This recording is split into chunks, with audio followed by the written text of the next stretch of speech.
क्या है। तो हमारे साथ मनीष चंद्र जी जुड़ चुके हैं, जो कि आरआरबी मुजफ्फरपुर से हैं, चेयरमैन हैं वहां के। सर, आपका न्यूज स्टेशन में स्वागत है। धन्यवाद सिद्धार्थ।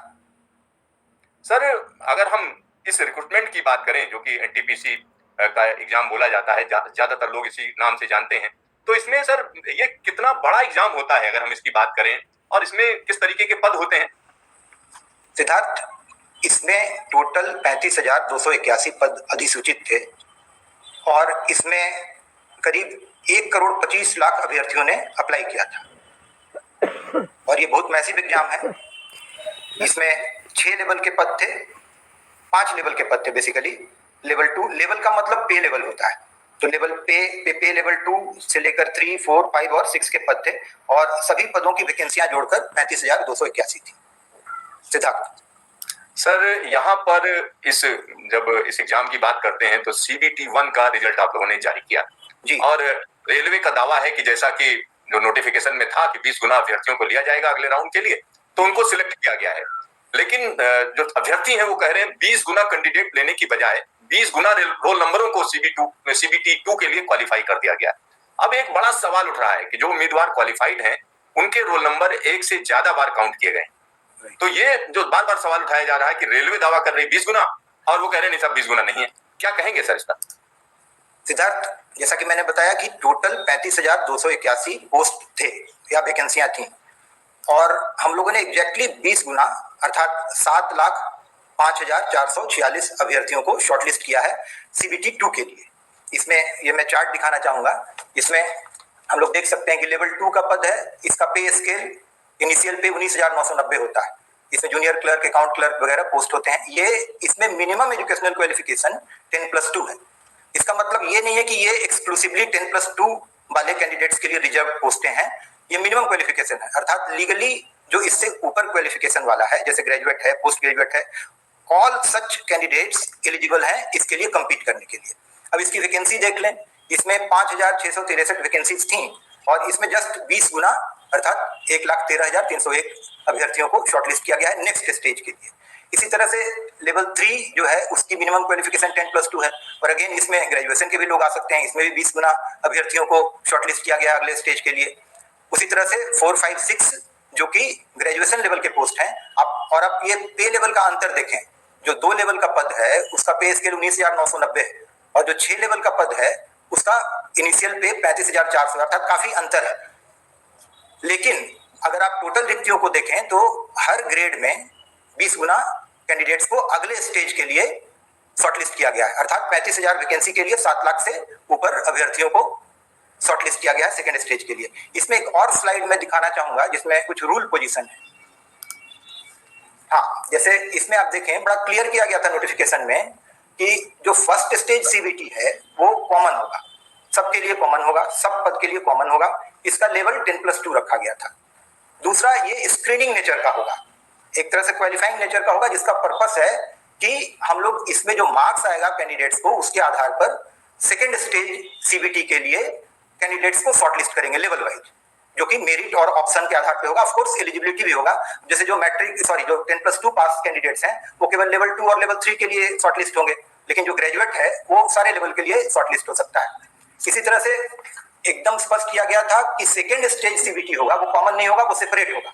वो हर लेवल के लिए, जैसे लेवल 2 का सेकेंड स्टेज CBT अलग होगा, 3 का अलग होगा, हर लेवल के लिए जो लेवल 2 होगा वो अलग होगा और ग्रेडेड डिफिकल्टी लेवल से होगा। जैसा कि मैंने दिखाया कितना अंतर है पे स्केल में, उसी तरह से हर लेवल 2 की तुलना में लेवल 3 का एग्जाम सपोज की वो ज्यादा थोड़ा टफ होगा। लेवल 6 जो हाईएस्ट लेवल का है वो और ज्यादा ग्रेडेड डिफिकल्टी लेवल पे ऊंचा होगा। तो जो सेकेंड स्टेज CBT है वो हर के लिए अलग होना था। फर्स्ट स्टेज CBT जो था वो सबके लिए कॉमन होना था। एक तरह से एक स्क्रीनिंग प्रोसेस था ये।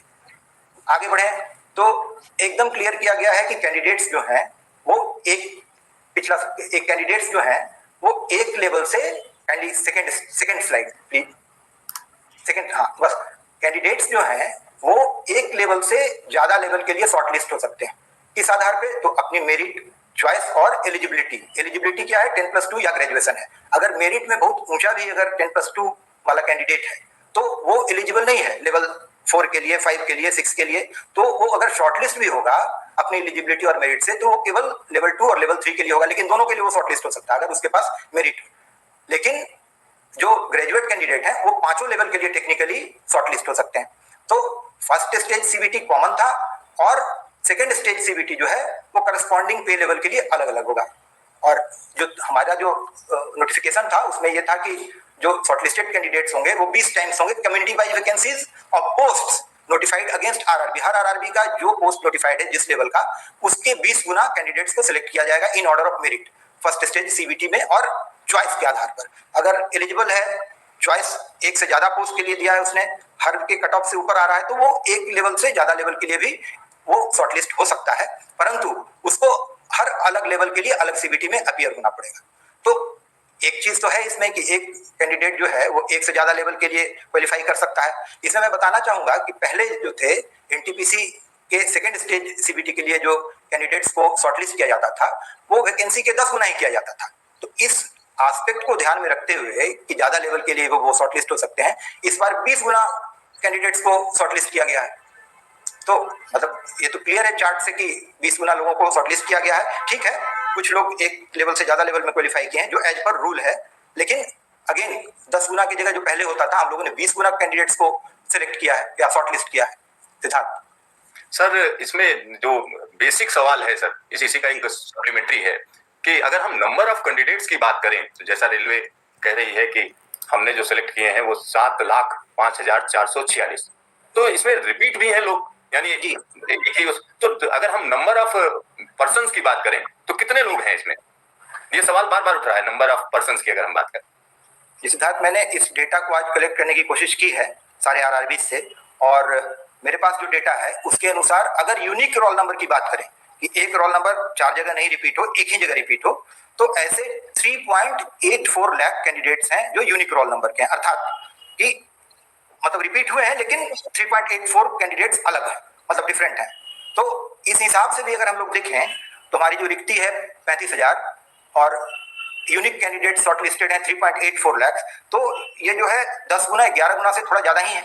और for shortlisting candidates for second stage anything more than 10 times is good enough. Siddharth बिल्कुल सही कह रहे हैं सर। अगर हम एक और बात कहें, जो एक सवाल और उठाया जा रहा है कि सीबीटी 2 सिलेक्शन, अब इसके बाद सीबीटी 2 होगा, यानी कंप्यूटर बेस्ड टेस्ट जो होगा अगला लेवल, तो उसमें एक अभ्यर्थी को अगर वो 4 और 5 पोस्ट के लिए सिलेक्ट हो गया, और ऐसे व्यक्ति को एक अगर 4 या 5 पोस्ट के लिए फाइनल सिलेक्शन मिल सकता है क्या? अगर ऐसा हुआ तो रेलवे किसे पोस्टिंग देगा? आदमी एक ही है, 5-5 पोस्ट के लिए एलिजिबल हो गया, उसने क्वालिफाई कर लिया, तो सवाल ये उठ रहा है, लोग उठा रहे हैं कि फिर किसको मिलेगी नौकरी?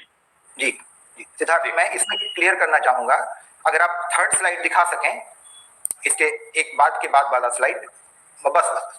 तो इसमें सिद्धार्थ नोटिफिकेशन के पारा 1.1 में ये बड़ा क्लियरली मेंशन्ड है कि एक बार अभ्यर्थी अपने मेरिट और चॉइस के अनुसार इम्पैनल हो जाता है या चुन लिया जाता है एक पद पे, तो ऐसे कैंडिडेट अपने राइट को फोरफिट कर देंगे कि किसी और पोस्ट के लिए कंसीडर उनको किया जा सके। जो हम लोग फाइनल पैनल बनाने लगेंगे, जो डॉक्यूमेंट वेरिफिकेशन का स्टेज होता है, तो उसमें हम लोग उनसे फाइनल चॉइस ले लेंगे और हम लोग ऊपर से स्टार्ट करेंगे। जैसे सबसे पहले 6 लेवल से स्टार्ट करेंगे, जो हाईएस्ट लेवल है, उसमें लोगों को हम लोग सेलेक्ट कर लेंगे। उसके बाद जब 5 में हम लोग हाथ लगाएंगे, लेवल 5 में, तो ये 6 लेवल में जो ऑलरेडी सिलेक्ट हो चुके हैं उनको मौका नहीं मिलेगा। 5 में जो सिलेक्ट हो जाएंगे उनको 4 में मौका नहीं मिलेगा। इस तरह से किसी भी हाल में एक कैंडिडेट को केवल एक पद पे सिलेक्ट किया जाएगा, भले ही वो अभी इस स्टेज में सीबीटी 2 लेवल पे एक से ज्यादा पदों के लिए वो क्वालिफाई कर गया हो या शॉर्टलिस्ट हो गया। सिद्धार्थ सर, तो ये भ्रम दूर हो जाना चाहिए कि कोई व्यक्ति अगर 5-6 पदों पर जो है सिलेक्ट हो गया, तो उसको जो पहली, यानी ऊपर से आप शुरू करेंगे, यानी 6 लेवल से शुरू करके एक एक करके लिस्ट जारी होती रहेगी, यही कह रहे हैं? नीचे आते जाएंगे और इस तरह से आप देखेंगे, या मैं और आगे एक्सप्लेन करूंगा कि इससे 10+2 वाले जो लड़के हैं उनको कैसे फायदा होगा। सिद्धार्थ सर, यहाँ पर ये बात हो गई कि किस तरीके से ये जो भ्रम पैदा किया जा रहा है उसको दूर किया, हम कह सकते हैं मनीष जी ने। अब सर एक और चीज है, आरआरबी ने 10+2 और ग्रेजुएशन लेवल का कॉमन एग्जाम क्यों कराया, अलग अलग क्यों नहीं? और ऐसा कहा जा रहा है कि बैल और घोड़े को एक साथ दौड़ा दिया गया है, इससे ग्रेजुएशन वालों को फायदा और 10+2 वालों को नुकसान होगा। ये बार बार जो है ट्रेंड कराया जा रहा है कि बड़ा नुकसान कर रहे हैं रेलवे वाले, क्या कहेंगे? जी सिद्धार्थ, ये बड़ा इंटरेस्टिंग क्वेश्चन है और उतना ही भ्रामक क्वेश्चन भी है। मैं ये पहले ही क्लियर कर चुका हूं कि सीबीटी 1 का जो पर्पस था वो स्क्रीनिंग था, ताकि कैंडिडेट्स को सेकंड स्टेज ऑफ सीबीटी के लिए, सीबीटी का मतलब कंप्यूटर बेस्ड टेस्ट होता है, तो सेकंड स्टेज सीबीटी के लिए शॉर्टलिस्ट किया जा सके। अब हम लोग मान लेते हैं कि हम लोग अलग एग्जाम कराते 10+2 जिसमें मिनिमम क्वालिफिकेशन था स्केल 2 और scale 2 and level 2 and level 3 वाले पोस्ट का, उसका हम लोग अलग एग्जाम कराते हैं। सपोज करते हैं इसमें रिक्तियां जो थी वो 10,600 रिक्तियां थी, मान लीजिए इनका अलग नोटिफिकेशन निकलता। अब एक बार देखें कि कंबाइंड वैकेंसी जो 35,200 के आसपास है, जो +2 और ग्रेजुएशन दोनों के लिए है, इसका जब हम लोगों ने कंबाइंड नोटिफिकेशन निकाला तो 1,25,00,000 अभ्यर्थियों ने अप्लाई किया। अगर 10+2 अभ्यर्थियों का हम लोग अलग नोटिफिकेशन निकालते तो यू रेस्ट एश्योर्ड कि इसमें भी 1.25 करोड़ कैंडिडेट अप्लाई करते। काहे कि लीगली हम किसी भी हाल में जो 10+2 से ऊपर के कैंडिडेट हैं, जैसे ग्रेजुएट हैं, पोस्ट ग्रेजुएट हैं, उनको इसमें भरने के लिए, फॉर्म भरने से हम लोग नहीं रोक सकते थे, तो इसके लिए भी आपको उतना ही अप्लाई कर देते। और इसमें भी जो मेरिट वन थी उसमें किसी भी हाल में ग्रेजुएशन क्वालिफिकेशन वाले, पोस्ट ग्रेजुएशन क्वालिफिकेशन वाले सारे अभ्यर्थी चुने जाते। तो अब कुल मिल, अब इसके अलावा अब मान लीजिए कि हम लोगों ने 10+2 का अलग कर दिया तो ग्रेजुएशन वाला का भी हम लोग अलग एग्जाम करते, उसमें भी ये ग्रेजुएशन और पोस्ट ग्रेजुएशन वाले लोग चुने जाते। इससे होता क्या कि एक अभ्यर्थी जो ग्रेजुएशन या उससे ऊपर लेवल का है वो दोनों में चुना जाता और 2 सीट ऑक्युपाई कर लेता और एक पद ज्वाइन करता। इसके बजाय जो हम लोगों ने कंबाइंड एग्जाम लिया है, इसमें फाइनल सिलेक्शन से पहले, जैसा कि मैं आपको बता रहा था, मैं उसको थोड़ा एलेबोरेट कर देता हूं। हम लोग सबसे पहले लेवल 6 के एलिजिबल अभ्यर्थियों को डॉक्यूमेंट वेरिफिकेशन या फाइनल स्टेज में बुलाएंगे। उनको चुन लेने के बाद वो एक बार सिलेक्ट हो जाते हैं, फिर हम लोग नीचे लेवल पे जाएंगे, फिर लेवल 5, लेवल 4 के लोगों को चुनेंगे। तो अभी तक लेवल 6, 5 एंड 4 में केवल ग्रेजुएशन के कैंडिडेट्स एलिजिबल थे। तो ग्रेजुएशन के कैंडिडेट्स एक तरफ से छट गए ऊपर इन 3 लेवलों में। और आपको मैं बताना चाहूँ ग्रेजुएशन की जो वैकेंसीज हैं वो 26,000 है, 26,678। और +2 वाला जो सो कॉल्ड +2 जिसको कहा जा रहा है कि वैकेंसीज जो है वो 10,600 है, मतलब 2.5 गुना वैकेंसी है ग्रेजुएशन वालों में। तो 26,000 जो रिक्तियां हैं उस पे सबसे पहले इम्पैनल हो जा रहे हैं कैंडिडेट्स। उसके बाद आपका नंबर आ रहा है लेवल 2, लेवल 3 जिसको हम लोग कह रहे हैं कि ये +2 लेवल का पोस्ट है। तो ऑब्वियसली जब तक हम पहुंचते हैं लेवल 3 और लेवल 2 के डॉक्यूमेंट वेरिफिकेशन मतलब फाइनल स्टेज में, तब तक ये 26,000 लोग तो ऊपर जा चुके हैं। तो ऑब्वियसली कंपटीशन जो है वो काफी कम हो जाएगा, इन द सेंस कि ग्रेजुएशन वाले लड़के ऊपर चले गए, उनको एक पोस्ट से ज्यादा पोस्ट पे आने का राइट नहीं है।